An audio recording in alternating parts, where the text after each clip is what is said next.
m'appelle Laurence Kayser, je suis gynécologue, chirurgien obstétricien et écrivain, je suis en Belgique.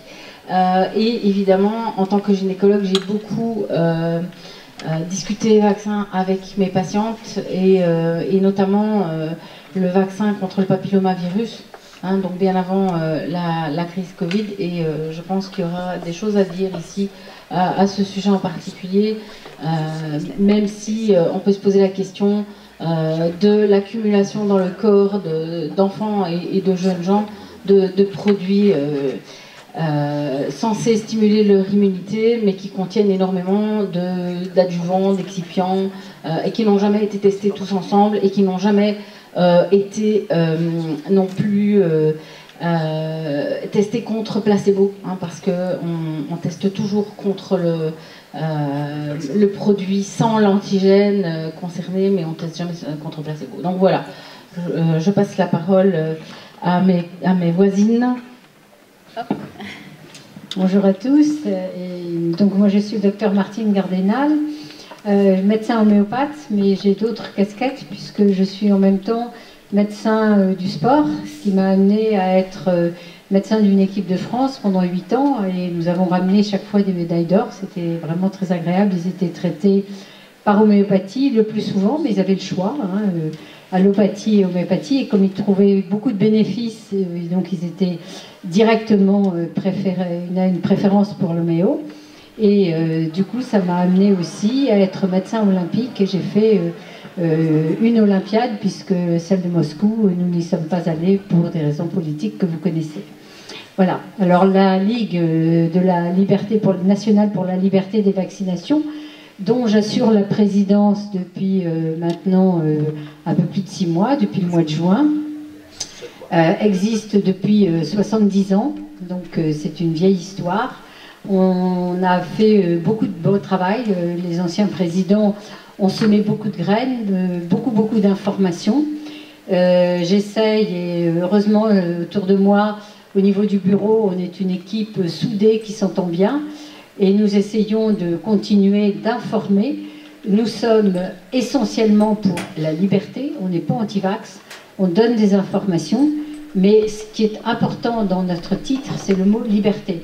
Et nous y sommes attachés, et j'entendais hier matin Idriss Alberkane qui disait que quand on dénonce le poisson qui est contaminé par l'arsenic ou les substances qui contiennent de l'aluminium comme ça, on ne dit pas qu'on est anti-poisson ou anti-substance, et nous on est catalogué d'anti-vax. Donc j'avais trouvé cette observation très intéressante. Et à l'heure actuelle, eh bien, pour vous dire, parce que malheureusement, j'ai un mari qui est très malade, et donc je suis obligée de vous quitter vers 5h moins 10. Et Bernard Roulet prendra ma suite si vous avez des questions à lui poser. Donc nous sommes très attachés à continuer à informer, à être auprès des gens pour aussi bien des gens qui veulent savoir des choses sur les vaccins, aussi bien les vaccins classiques que sur les injections ARN messager, parce qu'ils en programment 500 pour les humains et pour les animaux, parce qu'il ne faut pas oublier les animaux, d'ici 2030. Donc là, la donne va changer, et il faut poser beaucoup de questions. Et surtout aussi, eh bien, ce qu'il faut qu'on arrive à faire, c'est des vraies études scientifiques, car ce que nous disons jusqu'à présent, ce sont des impressions, ce sont des observations, ce sont des constatations, et quand on en parle en face de nous, ils nous disent oui, mais c'est pas prouvé, mais oui, mais c'est une impression, etc. Donc maintenant, il va falloir passer à plus de choses, et c'est pour ça qu'on a besoin d'être nombreux, et qu'il faut disséminer l'information autour de vous, de façon à ce que l'on puisse faire des travaux, mais ça coûte cher, et donc plus on va être nombreux pour faire tous ces travaux, et plus ça va être important. Voilà ce que je voulais dire, et merci à la Ligue, et merci à toutes ces belles personnes qui ont fait un travail remarquable depuis 70 ans. Et merci à vous d'être là, parce que sans vous, on n'existerait pas. Merci beaucoup. Bonjour à tous, oui, merci d'être là. Et donc moi, je représente juste le CSCL, le collectif Santé pour une citoyenneté libre, et l'association Au cœur de l'humain, que vous connaissez peut-être parce que nous avons organisé la 100e du CSI, la 150e du CSI, entre autres.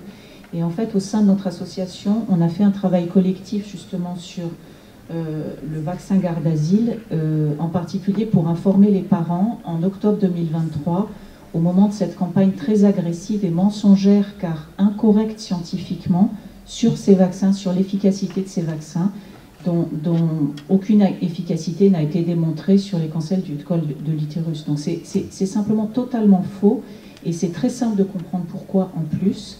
Donc ça nous a bien sûr vraiment révoltés, et on a essayé d'informer les parents qu'en plus il y avait des effets indésirables potentiellement très graves, et que ça n'avait vraiment aucun sens de vacciner non seulement les filles, mais aussi tous les petits garçons de 5e. Et maintenant, ils ont commencé, et ils le font aussi pour les enfants de 6e. Voilà, donc si jamais on peut préciser, si vous avez quelques questions, je peux... Voilà. Oui, voilà. Merci. Philippe Bru, pour ceux qui étaient déjà à la première réunion. Donc, je suis un ancien pédiatre, je suis radié depuis 10 ans. La raison principale, officieuse, c'est que j'ai combattu par l'information, puisque c'est le devoir du médecin, j'ai combattu par l'information sur les vaccins. Je vais informer tous les parents de mes petits patients sur les bénéfices éventuels, sur les risques possibles de ces vaccinations. Et en fait, on n'a pas le droit en France d'informer ces patients, même si c'est dans la déontologie, à partir du moment où on émet des réserves, des critiques sur les vaccinations. Alors j'ai poussé le schmilblick un petit peu loin, c'est-à-dire outre les vaccins évidemment pas efficaces comme le BCG ou le choléra, sur les vaccins évidemment toxiques comme les vaccins d'hépatite B, j'ai poussé le bouchon un petit peu loin parce que je suis remonté jusqu'aux sources pour m'apercevoir que dès le départ, c'est-à-dire dès Jenner, dès la fin du 18e, on nous avait caché des choses. Et en faisant cette recherche qui est à votre disposition, puisque je ne peux plus travailler, il faut tout de même que je vive, donc j'ai écrit des travaux sur tous les vaccins et sur d'autres sujets, vous pourrez consulter si ça vous intéresse au stand. J'ai démontré scientifiquement, par des recherches bibliographiques, que tout ce qu'on vous a dit sur les vaccins, dans les grandes lignes, tout est faux. On vous en a exagéré les effets quand il y avait une protection. Je ne dis pas que les vaccins ne protègent jamais, je dis qu'on a exagéré la protection, et on vous a dissimulé les effets secondaires, et ceci depuis le début, c'est-à-dire depuis le XVIIIe siècle. Et donc, tous ces travaux sont à votre disposition. C'est démontrable, rationnellement, sans idéologie. Simplement, il faut prendre le temps de lire. Il ne faut pas se contenter des titres, il faut aller dans les détails. Sachez que celui qui vous ment restera dans le vague. Celui qui vous donne un millier de précisions ne peut pas vous mentir.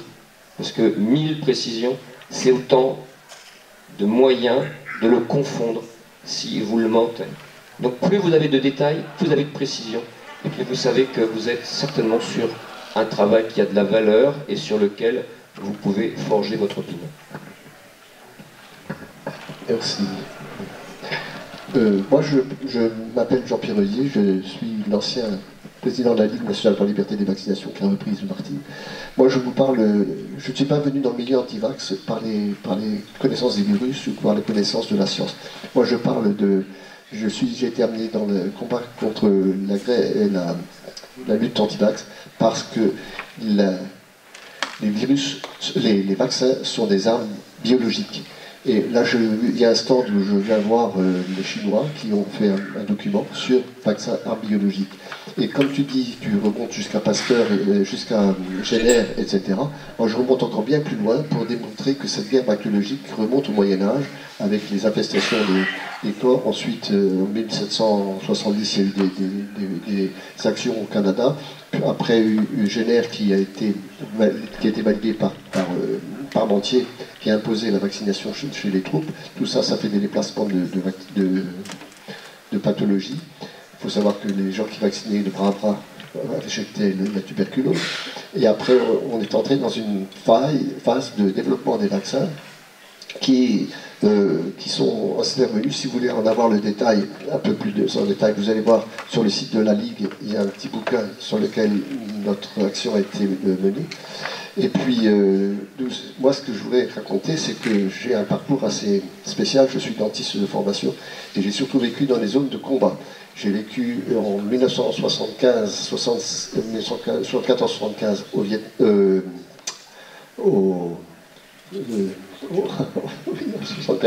Non, j'étais en... flûte. Non, au Vietnam, pardon. Et ensuite, j'étais 10 ans en Afrique, et là, j'ai découvert l'existence d'armes bactériologiques. En 1980, j'étais à Kinshasa, j'ai vécu une première confinement. Mon cabinet a été vidé du jour au lendemain parce qu'il y a eu un événement qui est survenu, c'est le sida. Et ce sida a été provoqué par, on ne sait pas, tout d'un coup, le monde est envahi de sida. Et c'est à ce moment-là que le CDC d'Atlanta a envoyé un gars au Congo, au Zaïre à l'époque. C'était M. Jonathan Mann, qui est devenu M. Sida à Genève. Et de là, c'est là que mes neurones ont essayé de fonctionner. Et j'ai commencé à chercher tout ce qui rapporte à la guerre bactériologique via les vaccins. Et à ce moment-là, j'ai encore été ensuite en Albanie, puis à nouveau en Afrique, où j'ai découvert toutes ces histoires de vaccination. Et en 1998, j'ai rencontré Léonard Horowitz, qui a créé un ouvrage sur la guerre bactériologique, qui a été décrite aussi chez nous par une de nos présidentes avant nous. Et c'était Madame Delarue qui avait écrit un bouquin, alors je ne sais pas si on le voit, pour ses parents. Simone Delarue. Simone Delarue, qui avait écrit un bouquin, et en 1969, il y a eu un événement à Washington, où le ministère de la Santé a été accueilli par les militaires qui voulaient fabriquer un virus contre lequel il n'y aurait pas de thérapie possible. Et à partir de ce moment-là, cette guerre anti-vax a commencé. Et puis, c'est la première épidémie de sida. Bon, mon cabinet s'y trouvait vidé, je n'avais plus de patients. Je sais par exemple, des événements, le médecin de l'ambassade des États-Unis est venu voir mon cabinet, que toute la stérilité était faite, il avait pu me renvoyer des gens. Et puis, en 1998, donc j'ai rencontré Horowitz qui me décrit l'origine du sida, et qui est donc due à des manipulations qui ont été faites sur des virus dans des laboratoires, principalement dans les zones africaines. Et maintenant, on a eu ensuite H1N1, l'Ebola en 1974 et à nouveau le sida. Et depuis tout ça, on voit très bien que depuis le sida, on a mis en place des mouvements internationaux via l'OMS pour mettre en place cette politique de perte des valeurs. Alors, moi, si vous voulez, j'ai écrit un bouquin où je fais un petit historique de ces événements. Si ça vous intéresse, vous êtes libre de venir le chercher sur le stand de la Ligue. Qui veut parler? Vas-y. Juste pour reciter le livre d'Horowitz, La guerre des virus, sida, Ebola, intentionnel ou autre. Ce livre, j'ai rencontré Horowitz en conférence aussi, ce livre je l'ai lu 2 fois. Je cherchais la faille et j'en ai pas trouvé. C'est-à-dire c'est une enquête tous azimuts, psychologique, politique, scientifique, qui vous démontre par A plus B la fabrication du virus du sida, et je vous invite à le lire. Merci. François-Marie Perrier. Je collabore donc avec Jean-Pierre Odier. Je viens de Grenoble où j'ai fondé le collectif GROLIVE, Grenoble Liberté Vérité. Je collabore aussi avec la Ligue nationale pour la liberté de vaccination et le European Forum for Vaccine Vigilance. J'ai un parcours littéraire de prof, j'ai démissionné, j'ai été guide de voyage dans le monde, Inde, Proche-Orient, Europe et Amérique centrale. J'ai fait pas mal de journalisme audio, écrit. Et puis en 2022, on a coordonné, j'ai coordonné avec d'autres collectifs, la plus grande action jamais réalisée sur les témoignages des effets secondaires des vaccinations. Il y a 79 villes en France, dans 53 départements, qui sont sortis par la journée la plus froide de l'année. Il y a certains qui étaient dehors là, dans cette salle, avec des portraits des victimes des vaccinations. Ça s'est jamais fait ailleurs autant. Et on a récidivé le 13 mai 2023 au niveau mondial avec 20 pays qui étaient dehors, 26 villes en Italie, 20 autant en France, en Espagne, certains pays qui ont manifesté pour la première fois. Pourquoi je parle de ça? Parce que l'importance du témoignage des victimes est capitale. C'est pour ça qu'on est là et je pense qu'il faut toujours soutenir ceux qui continuent à faire des choses parce qu'il y a beaucoup de gens qui ne viennent plus dans les collectifs, dans les manifs et parfois on est tenté de se dire que ça ne sert à rien, mais non, il faut continuer. Et les victimes, par leur témoignage, les proches des victimes peuvent changer l'histoire. Pensons toujours à MeToo, des dizaines d'années de véritable patriarcat, là, c'est pas le patriarcat. Je vais 5 minutes, juste en tant que pédiatre, insister sur les vaccinations de l'enfant. Vous savez que ces soi-disant 11 maladies obligatoires, oui, 15 maintenant, en réalité, il ne faut pas le voir en termes de maladies, mais en termes de valence vaccinale, d'une part. Un enfant d'1 an reçoit entre 68 et 71 vaccins. Et en termes de cumul de toxines, et pour n'en citer qu'une, les sels d'aluminium. Donc lorsque l'on fait le cumul sur une année, on arrive entre 3 et 4 mg d'aluminium, ce qui est une dose considérée comme toxique, neurotoxique, d'une façon claire et formelle. Hein. Donc voilà, je ne déborderai pas plus, je passe la parole au suivant. Voilà.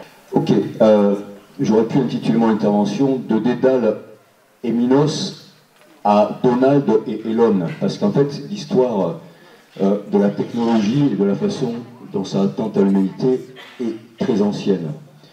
L'idée c'est de comprendre ce processus, parce que souvent on est un peu à court d'arguments par rapport aux labyrinthes mentaux dans lesquels nous placent les adversaires. Voilà. Et donc montrer comment il y a ce processus historique depuis, en gros, la modernité de Francis Bacon, qui disait que la nature devait être traitée comme une esclave, être mise à genoux, lui faire rendre tous ses secrets, hein, et aller vraiment vers la domination. Hein.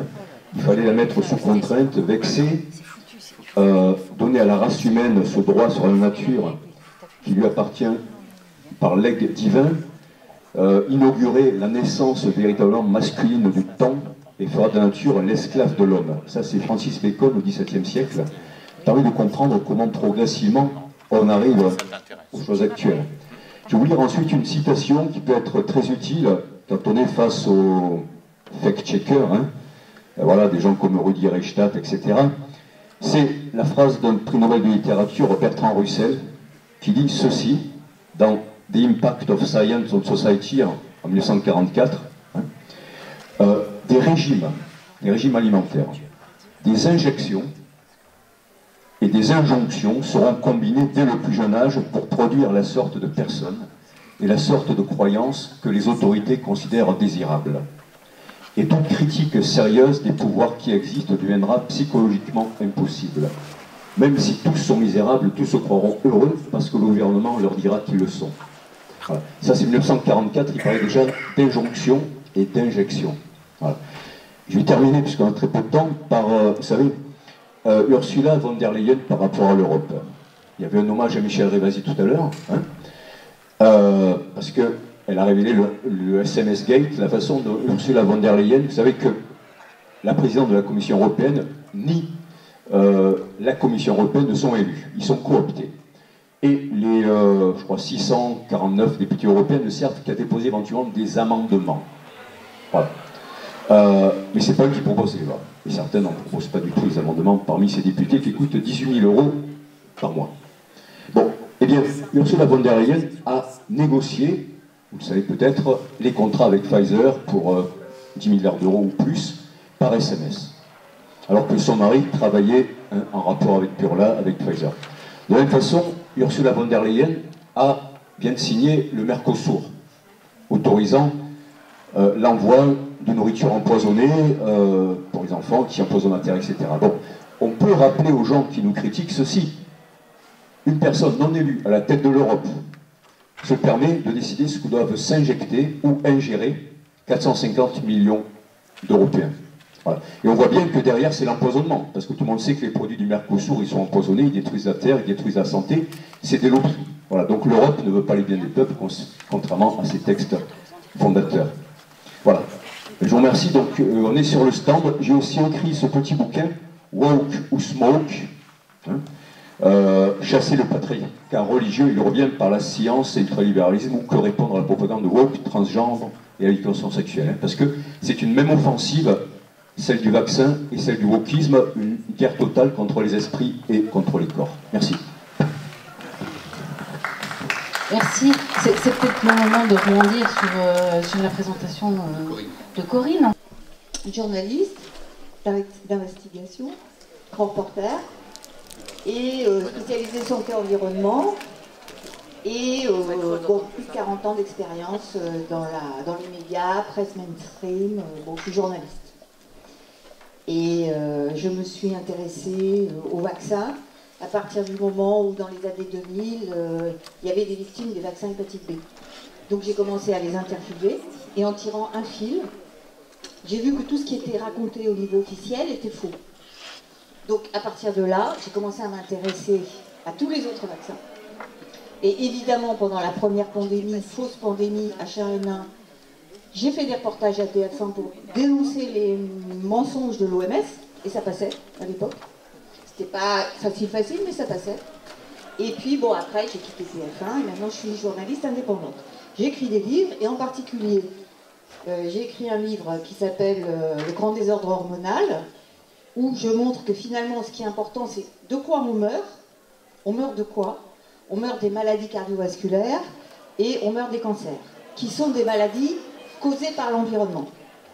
Et de quoi on nous parle à la télé? On nous parle de tout sauf de ça. Et en particulier de virus qui, eux, ne sont responsables, au mieux, officiellement, que de 5% de la mortalité. Donc on ne parle que des virus qui ne sont responsables que de 5% de la mortalité, et non pas des 95% qui sont la pollution chimique. Donc là, je parle juste, ce que je fais moi là tout de suite, c'est juste remettre quelques petites notions de base, et puis après il y a tout le débat qui va avoir lieu. Ce qui me semble important à expliquer, parce que tout le monde n'a pas compris ça quand même, c'est la différence entre un vaccin classique et un vaccin ARN modifié. Ça n'a rien à voir. Les vaccins classiques, vous voyez, les particules vaccinales, c'est ça, on prend des bouts de virus, on enlève la partie toxique, virulente, on garde la partie qui n'est pas toxique, on la met dans une seringue avec d'autres produits comme de l'aluminium, et ensuite on injecte. Voilà, ça c'est les particules vaccinales qui sont plus petites que les cellules. Ça c'est des cellules humaines, mais elles restent à l'extérieur des cellules parce qu'elles sont quand même assez grosses. C'est des particules grosses de morceaux de microbes, on est d'accord. Mais elles ne rentrent pas en principe dans les cellules. Il y en a un peu qui rentrent, mais pas trop. Bon. Mais donc ça reste à l'extérieur. Et ça c'est les vaccins classique. À l'extérieur, le système immunitaire peut combattre ces particules. Vous voyez? Le système immunitaire, lui, ne rentre pas dans les cellules. Il n'entre pas dans les cellules. Donc il faut bien voir la différence. Là, avec les vaccins ARN modifiés, qui ont été mis en place pendant la période Covid, et encore actuellement, qu'est-ce qui se passe ici, vous voyez? Ce sont des nanoparticules, donc beaucoup plus petites que les particules des vaccins classiques, qui en plus de ça sont enrobées de gras, et comme c'est du gras, ça entre dans la cellule, parce que la membrane de la cellule, elle est composée de gras. Alors que ici, dans les classiques, ça ne peut pas rentrer. Ici, dans les vaccins ARN modifiés, génétiquement modifiés, ce sont des OGM, et bien là, ça va rentrer, et ça va rentrer en quantité énorme. Et à l'intérieur des cellules, le système immunitaire ne peut pas aller, donc il ne peut pas détoxifier. Et en plus de ça, ça va aller dans toutes les cellules du corps, ça ne va pas rester au niveau du bras. Et si ça va dans toutes les cellules du corps, ça va aller principalement dans les cellules qui sont elles-mêmes graisseuses encore plus, à savoir le cerveau, par exemple, ou la moelle épinière. Et donc c'est pour ça qu'il y a beaucoup de maladies dues à ces vaccins dans le cerveau et de tout ce qui est la moelle épinière, Entre autres, évidemment, les ovaires, les testicules et compagnie. Donc voilà, ça c'est la première chose à comprendre, c'est la différence. Il y a plein de gens qui n'ont jamais compris cette différence, vous voyez. Et à l'intérieur des cellules, le système immunitaire ne peut pas pénétrer. Il n'y a qu'une seule molécule qui arrive à faire la détoxification, c'est le glutathion. Le glutathion, c'est une molécule qui est fabriquée par le foie, qui sort du foie, et quand elle peut rentrer à l'intérieur des cellules, et là, elle peut détoxifier. Bon, voilà. Donc, moi, ce que j'explique, c'est de toute façon pour qu'on comprenne mieux ce que vous, après, vous allez expliquer. Donc, que ce soit illustré de façon à ce qu'on comprenne mieux. Alors, donc là, on a vu la différence entre les vaccins classiques et les vaccins ARN modifiés et nanoparticules lipidiques. Il ne faut pas oublier les nanoparticules. Est-ce que c'est ce qu'on appelle l'ARN messager? Oui. Alors, l'ARN messager, c'est l'ARN naturel. L'ARN modifié, c'est celui qu'il y a dans les vaccins, qui est une copie de l'ARN naturel, messager, mais qui en fait n'est pas de l'ARN messager. On a beau dire que c'est de l'ARN messager, ça n'en est pas, c'est de l'ARN modifié avec des bases à l'intérieur qui sont totalement artificielles et qui n'existent pas dans la nature. Donc ce n'est pas de l'ARN messager naturel. Alors je vais aller plus vite. Hein. Ça c'est la courbe de l'autisme aux États-Unis. Vous voyez, hein, bon, je passe. Ça c'est les résultats du vaccin, donc les effets secondaires du vaccin, ARNM. Vous voyez, ça c'est tout vaccin confondu. On arrive ici, 2020, c'est l'année de la fausse pandémie. 21, voilà.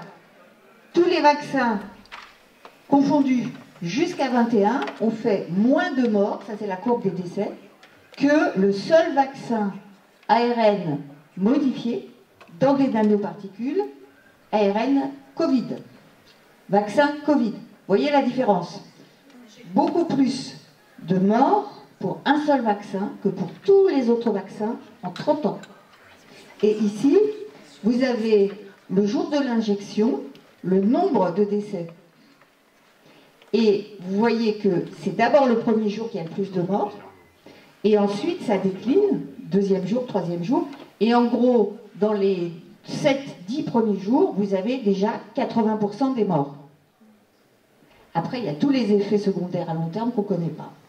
Mais on voit qu'il y a plus de morts tout de suite après l'injection, ce qui veut dire que c'est bien le vaccin qui est en cause, parce que si ce n'était pas le vaccin, eh bien, il y aurait les colonnes auraient la même taille.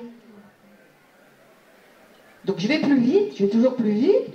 Là, juste pour expliquer, ce vaccin, ce sont des nanoparticules qui vont imiter les virus et qui vont aussi imiter les cellules humaines. C'est-à-dire qu'ils vont mettre du gras, c'est la nanoparticule, ici en bas à gauche. Dans le gras, à l'intérieur, ils vont mettre comme un noyau, comme la cellule à son noyau, et là, ils vont mettre de l'ARN modifié, copié sur l'ARN messager, et ensuite, cet ensemble-là va rentrer dans une cellule humaine, et là, la cellule humaine va être supposée fabriquer la protéine spike, c'est-à-dire la pointe qu'il y a à l'extérieur des virus. Donc cette protéine spike, qui est une toxine, va être fabriquée par la cellule humaine, alors que la cellule humaine est supposée être protégée contre les toxines. Donc on fait fabriquer à la cellule humaine une toxine étrangère contre laquelle elle doit être normalement protégée par le système immunitaire.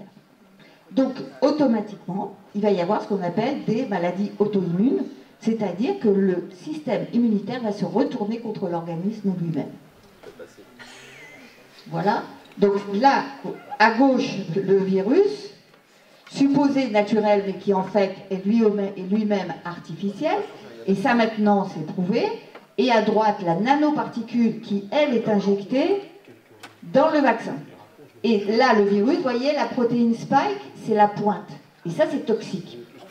Et normalement, quand on fabrique un vaccin, on ne garde pas la partie toxique du virus. On ne garde que la partie non toxique pour fabriquer le vaccin. Or, dans ce vaccin, qu'est-ce qui s'est passé?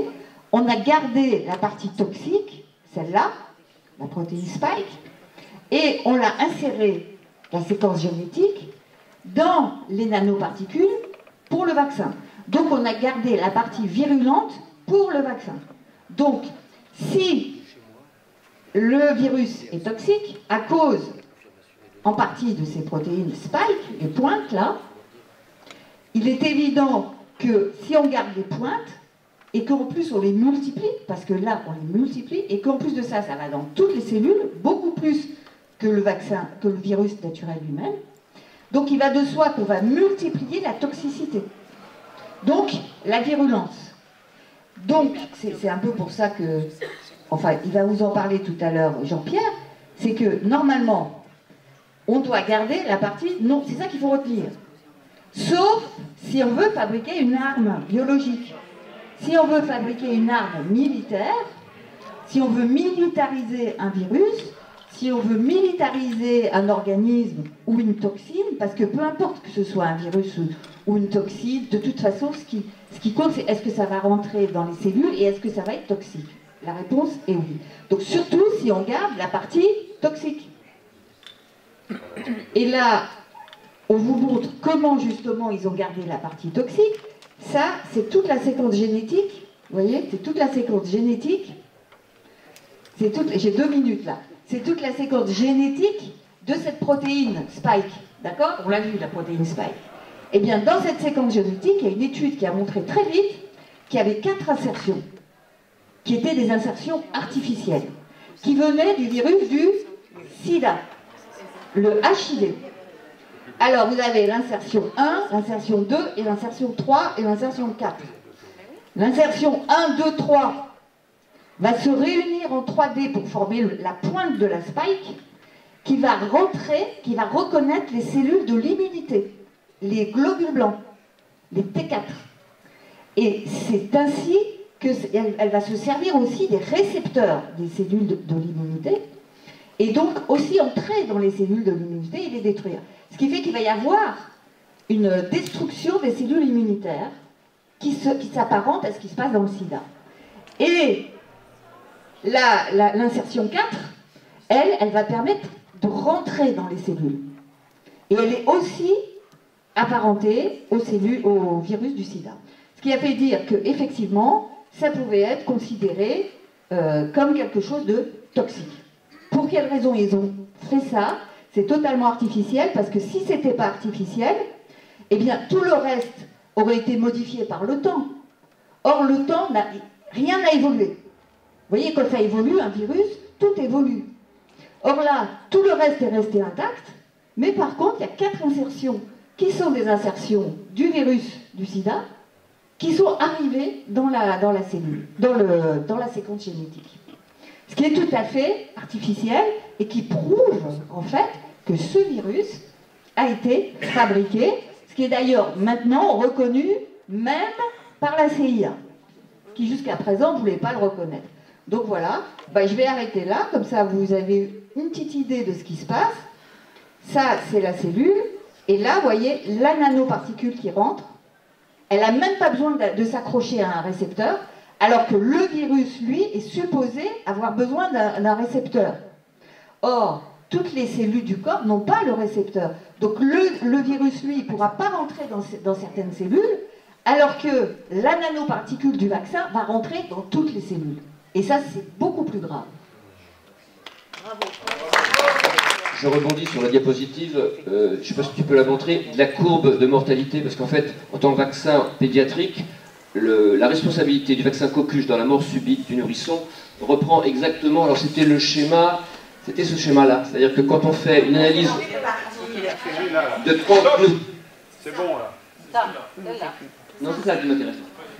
Quand on fait une analyse sur 30 décès de nourrissons, et qu'on regarde sur un mois statistiquement ce que ça donne, au lieu qu'on ait statistiquement un mort par jour sur un mois, 30 décès, on a en fait l'essentiel des décès qui sont groupés sur la première journée, 24 heures après l'injection, il y a 7 morts au lieu d'un statistiquement, il y a 7 fois plus, et sur la première semaine.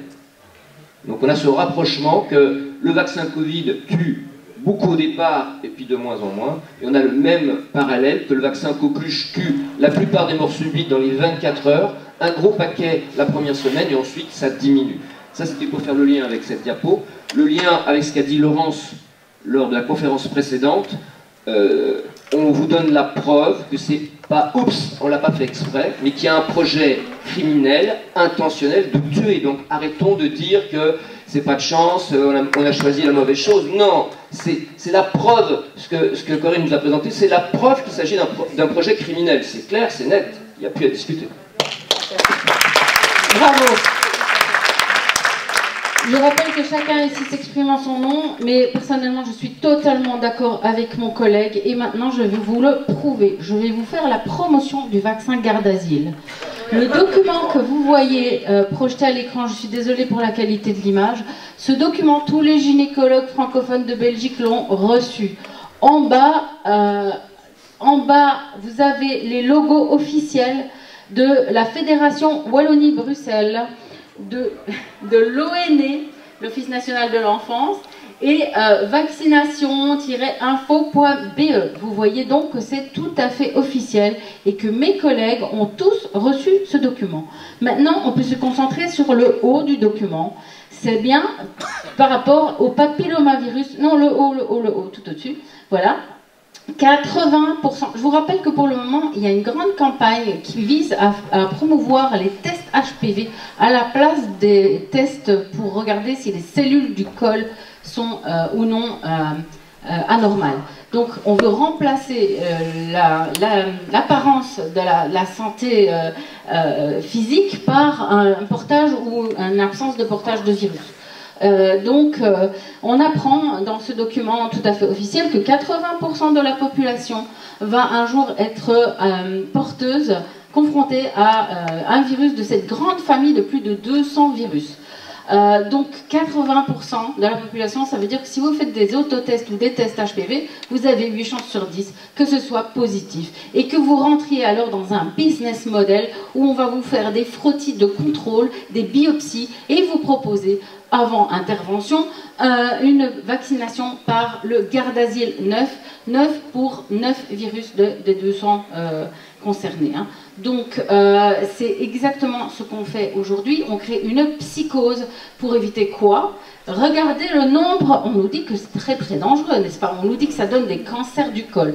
Alors en Belgique par an, on a apparemment, et vous voyez la manipulation des chiffres, on part d'abord de pourcents pour ensuite parler de cas. Ça nous rappelle des choses aussi, ça, les cas. Eh bien, il y a 427 cas de cancer du col en Belgique. Cancer du col qui n'est pas dû uniquement, et peut-être même pas du tout, au papillomavirus. Il y a des cofacteurs, on a entendu parler de co-infection tout à l'heure par rapport à Covid, par rapport au sida, c'est la même chose. Les virus et les bactéries peuvent s'entraider pour rendre les gens malades, mais il y a aussi tout le reste, la pilule, le tabac, l'âge auquel on a eu ces premiers rapports, le nombre de partenaires, le niveau socio-économique, etc. Pourquoi 427 femmes n'ont-elles pas été chez le gynécologue suffisamment souvent pour qu'on trouve un cancer du col? Ça n'est pas du tout évoqué, alors qu'elles ont peut-être une bonne raison. Peut-être ont-elles été mal reçues par un médecin, peut-être qu'elles n'ont tout simplement pas trouvé de gynécologue puisqu'on est dans un désert médical, peut-être qu'elles sont sans papier, peut-être qu'elles sont séquestrées, parce que oui, ça arrive qu'elles soient séquestrées par leur époux, donc, ou battues. On ne traite absolument pas la cause quand on prétend qu'un vaccin va éviter 427 fois 427 personnes d'aller chez le médecin. Alors donc, ça représente quoi cette grande quantité de cancer? Eh bien, il faudrait vacciner 10 000 personnes, 10 000 jeunes pour éviter 7,7 cas de cancer du col. Il faudrait vacciner, puisqu'il n'y a pas que ça, on nous dit ah oui, il y a aussi l'oropharynx, hein, c'est pour ça qu'il faut vacciner les petits garçons. Alors nous sommes 11 millions en Belgique, donc vous pouvez refaire les calculs avec moi. 332 cas sur 11 millions, Ça fait qu'il faut vacciner 10 000 enfants pour éviter 3 cancers. Si tant est que, encore une fois, ce soit la cause et qu'on puisse exclure que le tabac ou la cigarette ou l'alcool ou autre chose soit évidemment responsable de ça. Parlons des messieurs, cancer du pénis qui arrive aux hommes de plus de 70 ans, de 70 ans. Il faut vacciner 100 000 petits garçons pour éviter 8,7 cas. Donc ça veut dire, à plus de 70 ans, hein, donc point d'interrogation, à quoi sert ça vous la coupe, hein. Le cancer de l'anus, hein, pour éviter 1,4 cas, il faut vacciner 10 000 enfants. Vagin, 5 cas, on vaccine 100 000 personnes. Enfin, vous voyez bien que déjà ça remet en question l'intérêt de ce vaccin. Et là, je vous parle d'un vaccin qui serait 100% efficace sur une pathologie qui serait 100% due au papillomavirus et un vaccin qui n'aurait absolument aucun effet secondaire, ce qui n'est pas le cas. Le Gardasil 9 est reconnu pour avoir causé des syndromes de Guillain-Barré, maladie auto-immune, des problèmes de ménopause précoce, des convulsions, des décès. Et dans certains pays qui ont vacciné les filles et les garçons massivement, comme la Suède ou l'Australie, il y a une recrudescence de cancer du col de l'utérus. Donc, je vous pose maintenant la question. Ces gens ces grands philanthropes qui font des campagnes de vaccination acharnées, y compris en Afrique, alors qu'il serait quand même déjà très logique de nourrir les enfants plutôt que de les vacciner, et ils ont les moyens. Est-ce qu'ils sont vraiment préoccupés par notre santé pour nous vendre des produits aussi inutiles, chers et toxiques? Voilà, je vous pose la question là et je vous laisse y réfléchir. Mais ceci, je vous le rappelle, est un document 100% officiel qui date de l'année dernière. Bravo. Voilà.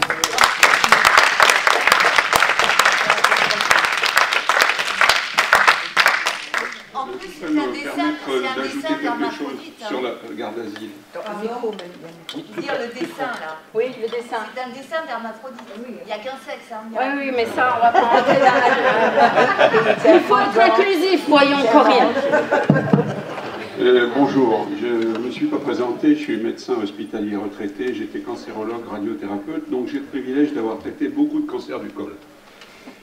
Le cancer du col, ce n'est pas un virus ni un cancer intraépithélial du col. Alors je vais vous donner un scoop, parce qu'on a relu avec le docteur Delorgerie les essais thérapeutiques qui ont fait mettre sur le marché le vaccin Gardasil. Ces essais ne démontrent absolument pas qu'il y a une différence d'incidence dans les groupes traités par le vaccin versus les groupes non vaccinés vis-à-vis de l'incidence du cancer du col. Ceci est totalement faux. Il montre qu'il y a une petite différence dans les états précancéreux qui sont les cancers dits intraépithéliales ou les formes initiales. Il faut donc, pour estimer qu'il y a une prévention réelle des cancers du col, être sûr que ces cancers intraépithéliaux vont systématiquement se transformer en cancer du col. Ce n'est pas vrai. Il y a des régressions, on peut soigner les gens, les colonisations les guérissent, et ce n'est jamais, c'est même impossible à démontrer. Je vais vous expliquer pourquoi c'est impossible à démontrer. Ça ne sera jamais démontré. Pourquoi? Parce que quand on suit les femmes dans des essais thérapeutiques, et si on leur décèle, quel que soit le groupe, en état précancéreux, c'est-à-dire la forme initiale intraépithéliale, la femme est traitée. Comme elle est traitée, elle n'a pas de cancer. Donc, les statistiques ne portent que sur les formes intraépithéliales, et encore, il n'y a qu'un essai qui soit vraiment randomisé, versus placebo. Les autres, ils sont vaccinés contre les adjuvants. Ils sont randomisés, c'est-à-dire tirés au sort, comparés au seul adjuvant.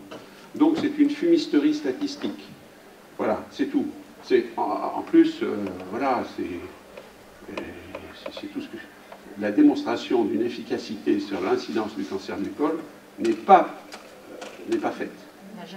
Elle n'a jamais été faite. C'est tout. Et ne peut pas être faite puisqu'il faudrait minimum 50 ans pour la faire. Oui, elle ne peut pas être faite. Pauline. Oui, donc vous avez déjà quasiment tout dit, hein, docteur Kayser et vous-même. Si je peux ajouter une petite précision et puis peut-être donner un ou deux messages pour la protection de l'enfant et la protection de la femme. Effectivement, bon, j'avais juste un support, mais si vous voulez, nous avons essayé pour les parents de faire un dossier sous forme de questions-réponses avec justement ce qu'il fallait retenir. Les messages en vert sont des messages non anxiogènes qui vous expliquent que ce sont des cancers qui sont rares, qui arrivent, le pic d'incidence des cancers encore maintenant, même si c'est un petit peu plus précoce justement, peut-être parce qu'il y a eu des campagnes massives de vaccination autour de 50-55 ans. Et ce qui est très important et qui continue sur la démonstration que l'efficacité n'a jamais été démontrée, c'est qu'en fait les seules réponses qui ont été testées, c'est des réponses immunogènes sur le fait que les personnes avaient développé des anticorps sur certaines souches de papillomavirus. Et donc, cette immunité créée par le vaccin ne dure que 5 à 7 ans. Donc, si vous avez un cancer 10 ou 15 ans plus tard, de toute façon, c'est absolument impossible de démontrer cette efficacité. Donc, c'est vraiment le cas d'école qui a été le premier cas d'école d'un vaccin très très cher, dont l'autorisation a été faite de façon accélérée, avec des essais cliniques totalement biaisés qui n'avaient absolument pas démontré l'efficacité en population générale et qui en plus sont très dangereux puisque avant le Covid, ce sont les vaccins qui avaient montré le plus de remontées d'effets indésirables dans toutes les bases de pharmacovigilance. Et maintenant pour conclure et pas prendre trop de temps, c'est vraiment... Il faut vraiment protéger les enfants parce qu'à l'heure actuelle en France, donc la documentation, j'ai été voir en fait en France, c'est exactement pareil, on ne fait plus de tests par frottis cervico-utérin, cytologique, et toutes les femmes, et là vous pouvez vraiment agir à votre niveau, et pour... il faut alors, voilà, donc ce qu'il faut c'est exiger de votre gynécologue, surtout les jeunes gynécologues qui ont été... éduqués pour uniquement faire des tests HPV en pensant que c'est équivalent. Il faut exiger des tests par frottis cytologique cervico-utérin. Malheureusement, maintenant, il y a de moins en moins de vrais tests cytologiques. Ce sont des tests qu'on fait en milieu liquide, mais où quand même il y a des analyses d'images de cellules à des états précancéreux. Et il faudrait... Et en France... Mais en France, là, la HAS vient de dire qu'à partir de 25 ans, ou un petit peu plus tard, on ne va plus faire de tests cytologiques que tous les 5 ans. Donc ça veut dire que pendant 10 ans, une femme, s'il a un test négatif au bout de 5 ans, pendant 10 ans, elle peut ne pas avoir de test par frottis cytologique. Donc c'est pour ça qu'il faut l'exiger. C'est la meilleure façon de vous protéger. Il faut le dire à toutes les jeunes filles. Et un message pour les jeunes filles, si vous êtes inquiètes, qui ont été vaccinées ou si vous avez vacciné vos filles, ce que préconisent les docteurs de l'épine, qui sont vraiment des spécialistes de ce dossier, qui l'étudient depuis le début, c'est qu'au lieu de faire ces frottis tous les 3 ans, il faut les faire tous les 2 ans. Et le test HPV, s'il est positif, bien sûr qu'il ne faut surtout pas paniquer. Normalement, dans 90% des cas et plus, on développe une immunité naturelle et il faut juste suivre et faire des frottis cytologiques tous les 2 ans au lieu de tous les 3 ans. Voilà, c'est ce qu'ils recommandent. Voilà. Merci. Oui, je suis désolée, mais je dois absolument ajouter quelque chose par rapport à la façon dont on analyse les frottis cytologiques. Il faut savoir que l'intelligence artificielle est passée par là et qu'on a donc standardisé la cellule parfaite. Il est de plus en plus difficile d'avoir un frottis normal. Bien sûr, les frottis pathologiques, donc cancéreux, ça, il y a encore, ça reste une toute petite proportion, et on les reconnaît encore, mais il y a une zone grise maintenant, et qui est favorisée par un biais qui consiste à mieux, c'est plus rentable pour les laboratoires d'avoir cette zone grise, parce qu'ils se garantissent à eux-mêmes des contrôles tous les 6 mois. Si votre frottis est normal, c'est un remboursement tous les 5 ans apparemment maintenant, chez nous c'est 3, et donc si votre frottis est atypique, parce qu'ils appellent ça atypie cellulaire d'origine indéterminée, vous entendez comme moi, ça veut rien dire, c'est un fourre-tout, c'est vraiment la zone grise. Eh bien, si le laboratoire a beaucoup de frottis atypiques, il aura beaucoup de contrôle. Et donc, il va être mieux payé. Donc, il faut le savoir aussi. Et donc, ça veut dire, si vous êtes porteuse d'un HPV, ne paniquez pas. Si vous avez un frottis atypique, ne paniquez pas non plus. Surtout pas. Mais renseignez-vous, il existe des thérapeutiques et qui sont extrêmement efficaces. Déjà, améliorer son système immunitaire. Et puis, je prends la responsabilité de le dire ici. Sachez que ça va peut-être être ma 5e plainte au Conseil de l'Ordre. Le dioxyde de chlore, ça fonctionne incroyablement bien en local. Je l'ai testé. J'ai vu des régressions de lésions de très haut grade chez des gens qui venaient pour un deuxième avis, qui avaient déjà leur date opératoire. J'ai vu des disparitions totales, guérison 100%. Et là, on est rentré dans la case frottis parfait. Irrigation vaginale ? Irrigation vaginale au dioxyde de chlore à 10%, pardon, ou on peut utiliser la coupe menstruelle. On met quelques millilitres de dioxyde de chlore pur. Si on ne le supporte pas, on peut le diluer également. Et on le garde 2 heures. Et on fait ça 3 fois par jour, seulement 10 jours par mois. Vous faites ça quelques mois, vous allez vous refaire un frottis chez un gynécologue qui accepte de vous refaire un frottis, voilà. Vous dites que vous voulez bien le payer, et vous allez voir. Et si ça ne suffit pas, vous continuez encore un peu plus longtemps. Mais vous ne paniquez surtout pas. Si vous avez besoin d'infos, je suis facile à trouver. Merci.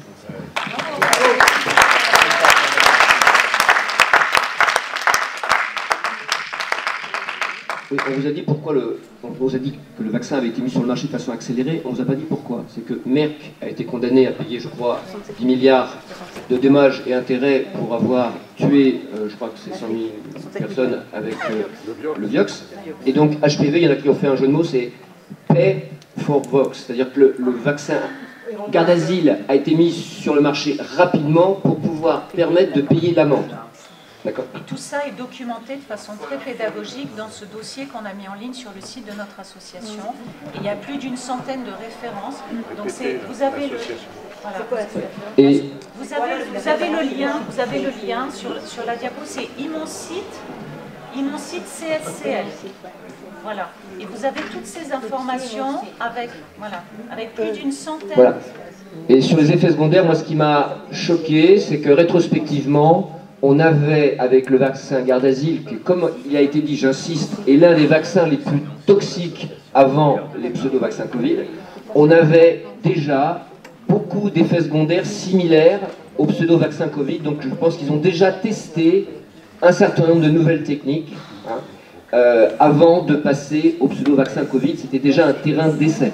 Moi je classe les vaccins en 3 phases. La phase expérimentale, Jenner, Pasteur, vaccin dangereux, ensuite une phase de léger progrès, et puis, depuis les années 90, des vaccins toujours de plus en plus dangereux. 90, c'est le vaccin hépatite B, c'est un massacre. Ensuite, on a H1N1, on a le Gardasil, pour finir avec le vaccin, le pseudo-vaccin Covid, des vaccins de plus en plus dangereux. Ça montre le côté intentionnel. Merci beaucoup. Alors, ce que vous avez à l'écran, je l'ai trouvé dans l'archive de Jean-Pierre Dieu au Luxembourg. Hein. Smallpox vaccine triggered AIDS virus. Ça veut dire la vaccination contre la variole a déclenché le virus du sida. Dedans est cité Robert Gallo, c'est le Time, journal quotidien de référence anglais, 11 mai 1987. Ça rappelle tout à fait ce que disait Alexandra Arion-Cotte, comme quoi les vaccinations de masse sur ADN, ARN, etc., allaient déclencher des virus dormants. Et les chercheurs, en particulier Robert Gallo, montrent que plus les populations du monde ont été vaccinées, et plus elles ont déclenché le symptôme du sida. Et voilà, toujours avec cette controverse, et derrière Fauci, HIV, sida, etc. Ça, c'est une première chose. Une deuxième chose, c'était un Italien qui me disait ça à Turin en 2022. Est-ce que tu as remarqué que le fascisme italien est apparu tout de suite après la grippe espagnole, qui elle-même, pas mal de personnes qui disent que ça a été déclenché aussi par une campagne de vaccination.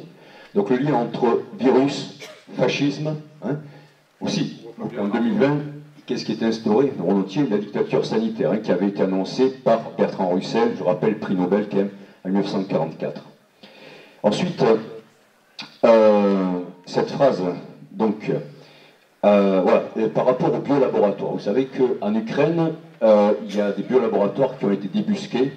Hein, et ensuite, ces laboratoires sont en train de s'installer en Italie. Il y a Franco Fracassi qui est intervenu il y a 1 an et demi à Saintes, mais il n'avait pas eu le temps, parce que, bref, d'exposer ça. Mais Biolab, il a écrit un livre qui s'appelle comme ça. J'étais le 1er mai à Pesaro, 2023 en Italie. Il y avait 10 000 personnes, hein, on en a parlé partout. Il y avait Antonietta Gatti, le professeur Tritto, etc. Voilà. Franco Fracassi. Bon. Et en fait, ils sont en train de les installer en Italie, ces laboratoires P4, voilà, avec des virus de synthèse, etc. Parce que l'Italie est depuis longtemps, enfin, depuis plusieurs dizaines d'années, depuis la fin de la Deuxième Guerre mondiale, une terre d'expérimentation à partir de la reconquête de l'Italie, de la mise en place des forces de l'OTAN, avec l'histoire de la loge P2, stratégie de la tension. Vous remarquerez que les choses arrivent d'abord en Italie, hein, et c'est pareil pour les biolabs. Et puis il y a quand même cette phrase du professeur Raoult, le 9 septembre 2024 sur CNews, hein, une partie du monde a été vaccinée par du vaccin tué, inactivé, et une autre partie a été vaccinée par du virus vivant. Et ce virus, quand il s'est retrouvé dans l'intestin, s'est mis d'accord avec d'autres virus dans l'intestin qui étaient très proches. Et on l'a très bien vu avec le Covid, qui s'est recombiné avec d'autres virus qui étaient dangereux et qui font des poliomyélites. Celui qui vient d'y avoir à Gaza n'est pas un virus naturel. Le virus de la poliomyélite de Gaza est un virus vaccinal. Il y a actuellement 30 fois plus de poliomyélites qui sont dues à du virus vaccinal qu'à du virus naturel. Voilà. Donc ça, c'était le 9 septembre 2024. Donc, pour ceux que ça intéresse, on peut vous envoyer cet article. On va être en tournée avec Jean-Pierre dans les jours qui viennent. Demain soir, on sera à QC, dans le 37. Ensuite, à Candé, je crois que c'est le 44-49, à Châteaubriand, à Pornic et à Châteaulin. Voilà, ça c'est toute la semaine qui vient, donc n'hésitez pas à venir nous contacter. Merci. J'ai rien d'autre à dire que les vaccins sont des armes bactériologiques, tout simplement. Et ça, on voit très bien que depuis l'invention de la vaccination en 1789, et puis aujourd'hui, on a accéléré les transmissions virales qui, par les injections massives, se baradent dans le corps et mutent en permanence. Biotechnologie. Absolument. On peut démontrer que de façon très perverse, la grande campagne de vaccination contre la variole du fin 18e, surtout début du 19e, a prédisposé à l'amplification des épidémies de tuberculose, avec d'autres cofacteurs bien sûr, hein, l'industrialisation, etc., que l'introduction du vaccin diphtérie a favorisé les épidémies de polio, que les vaccinations de polio ont entraîné l'introduction dans le corps humain du SV40, virus cancérigène, d'une façon lente, et je l'ai parlé tout à l'heure du virus de la bronchiolite, le CCA. Bref, chaque nouvelle arme bactériologique a eu des conséquences à court, moyen et long terme, sachant que certains de ces vaccins ont la capacité de modifier le génome humain. C'était le cas pour la variole, c'est le cas pour le BCG, le vaccin sur la tuberculose. Ce sont des maladies qui, par essence, s'inscrivent dans le génome et se transmettent à la descendance. D'ailleurs, en médecine homéopathique, on parle de terrain tuberculinique. C'est le terrain qui est la conséquence de la tuberculose de nos ancêtres et qui continue, génération après génération, à entraîner des fragilités importantes. Monsieur. Juste rajouter une notion positive, parce que grâce à votre travail, des médecins, aussi des associations, moi je suis enseignant, ça a chuté énormément dans mon collège où je suis au niveau de vaccination de HPV. Donc j'ai apporté toute une information, je vous ai accroché avec mon chef d'établissement pour apporter les contre-arguments, aussi en conseil pédagogique. J'étais là quand l'infirmière est intervenue dans ma classe, j'étais un peu de cours de surprise, mais apporter toute l'argumentation des faits indésirables. Donc il faut absolument qu'on continue à informer les parents, parce que c'est par les parents, dans l'éducation nationale, c'est très difficile. Parce que j'ai entendu 2 fois par les ressources humaines et aussi par mon chef d'établissement, même si des enfants meurent, je leur expliquais avec les statistiques pour le Covid, vous êtes protégé, monsieur. Alors, si quelqu'un meurt ou les enfants meurent, l'éducation nationale dit vous êtes protégé. Et c'est d'une froideur que je ne peux pas accepter, cette irresponsabilité, cette inconscience. Il faut passer par les parents pour faire pression sur les chefs d'établissement, sur les rectorats, les inspections.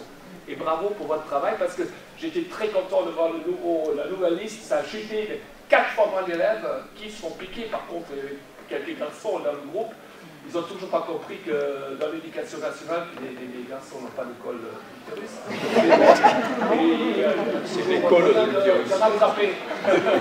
Et c'est l'occasion pour moi de rendre hommage au travail de 2 lanceurs d'alerte qui ont été reconnus lanceurs d'alerte par votre législation en tant que lanceur d'alerte de niveau 3, c'est-à-dire qu'il y a un niveau d'urgence pour la santé publique et l'intérêt national. Et ces lanceurs d'alerte sont Virginie Dornier et Jean-Pierre Coq, et ils ont notamment pu démontrer que la promotion du vaccin, enfin d'un produit pharmaceutique par les enseignants en citant le nom et la pathologie était totalement illégale. Et c'est une occasion, c'est vraiment très important. Ils ont toute une documentation de 1600 pages et des liens à n'en plus finir pour démontrer que non seulement on utilise les enseignants à des fonctions qui sont tout à fait illégales, mais que les vaccins depuis 2014 sont tous, sans exception, produits pas sous contrôle du complexe militaro-industriel, et donc techniquement ce sont des armes biologiques et plus des vaccins, et ça veut dire qu'ils doivent, quand ils produisent une arme biologique, ils doivent avoir un antidote. Et donc on peut terminer sur cette note d'espoir. Il faut qu'on arrive à les obliger à nous donner l'antidote.